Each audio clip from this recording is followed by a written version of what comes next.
Hey guys, welcome back to my channel. I'm back in the UK after spending 2 months hiking the length of New Zealand's South Island following the Te Araroa Trail. I had an absolutely amazing time out there. The trail, the scenery, the people, everything was awesome. In today's video, I'm going to share a breakdown of the costs of hiking the TA Trail, from transportation expenses, to gear investments, to accommodation, groceries, and of course those indulgent moments dining out on your rest days. I'll be laying it all out for you, so whether you're planning your own TA adventure, or simply curious about the real costs of hiking through one of the world's most beautiful landscapes, stick around and we'll dive into the numbers. Let's get started. Let's start with flights first.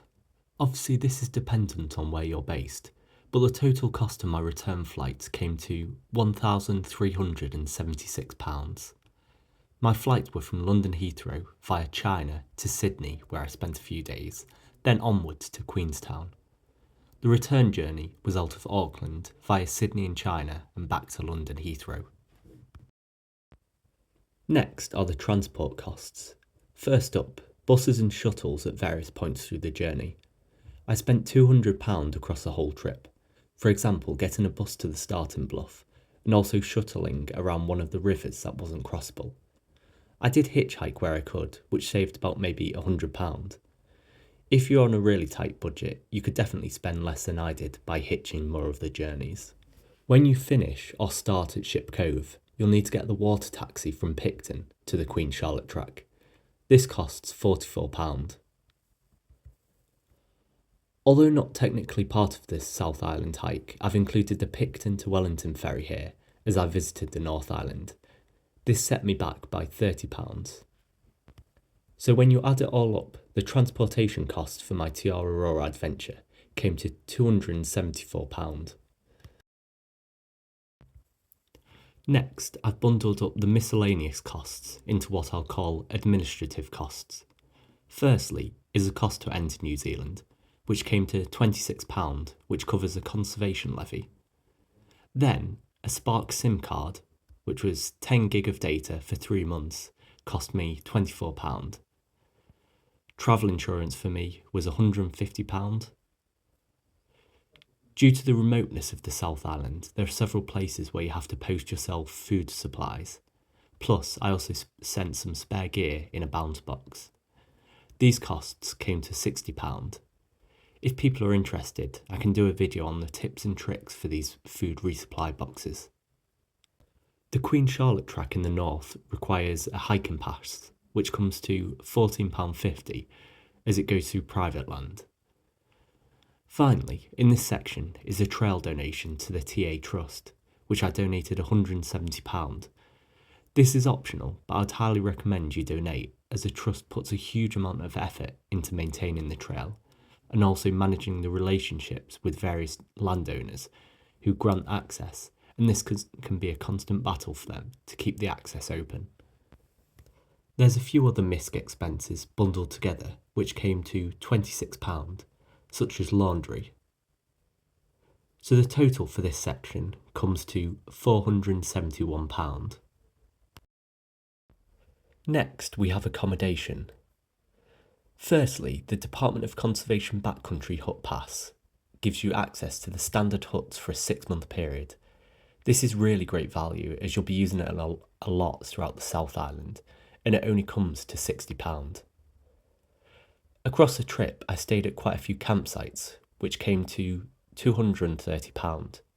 Generally in towns, I opted to camp in my tent, though you may well want to spend a bit more to stay in hostels. It's obviously a personal preference. There were a few occasions where I stayed in lodges or hostels, and these costs came to £257. If you think you'd be taking advantage of the hostels in towns more, then it's probably worth factoring in more cost in this section. The low-level details in the spreadsheet attached in the comments will help here, as it's broken down per night. Finally, in the accommodation costs, there are a few huts where you need individual hut tickets. These are located within the Nelson Lakes, such as Blue Lake Hut. I got lucky here and someone gave me some free tickets, but you'll probably need to account for £50 in this.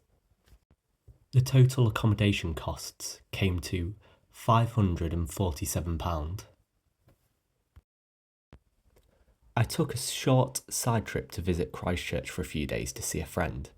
The cost of this side trip was £165, which involved eating out and some touristy things. I've kept these separate as you may not visit Christchurch, so I just wanted to highlight this as a separate expense. Next, we come to the best bit, food and drink. I've broken this into two parts, groceries and eating out. The grocery section came to £503. It's just worth pointing out in New Zealand, groceries are fairly expensive, and the high inflation over the last 2 years has impacted this a fair bit. For the eating out part, this came to £447. I didn't skimp here as food is fuel that keeps you going, and after 7 days eating camping food in the wilderness, real food is an exciting prospect. It's also worth pointing out I didn't drink any alcohol while out there, so remember to factor this in if you're tempted by a pint or two in the towns. That brings a total for food and drink to £950. Next, I'll briefly touch on gear expenses. So I'm not going to go over all the gear you need on the trail, as I regularly hike beforehand, so I already had the existing gear like backpack, tent, sleeping bag and roll mat. But one expensive piece of gear you likely won't have is a PLB. This stands for Personal Locator Beacon.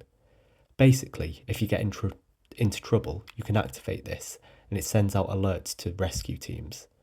This is an absolute must for hiking in New Zealand, as you could be days away from a mobile phone signal. I bought the Ocean Signal PLB1, which came to £270. There's a few bits of gear that you'll need to replace throughout the journey, namely your trail shoes and hiking socks. I bought some La Sportiva trail shoes halfway through the trip for £73 and replacement socks for £23. In total, that brings the gear section to £366.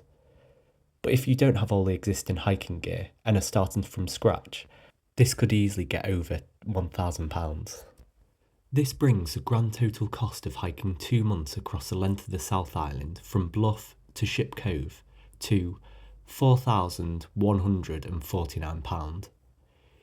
In other currencies, this roughly equates to 8,710 New Zealand dollars, 5,170 US dollars, or 4,830 euros. Here is a percentage breakdown of the different costs. As you can see, flights were the biggest expense here, followed by food and drink. The detailed breakdown of the costs is included in the spreadsheet that I've put in the description. This trip was worth absolutely every penny I spent on it, and I would highly recommend anyone interested. If you found this video useful, please like and subscribe.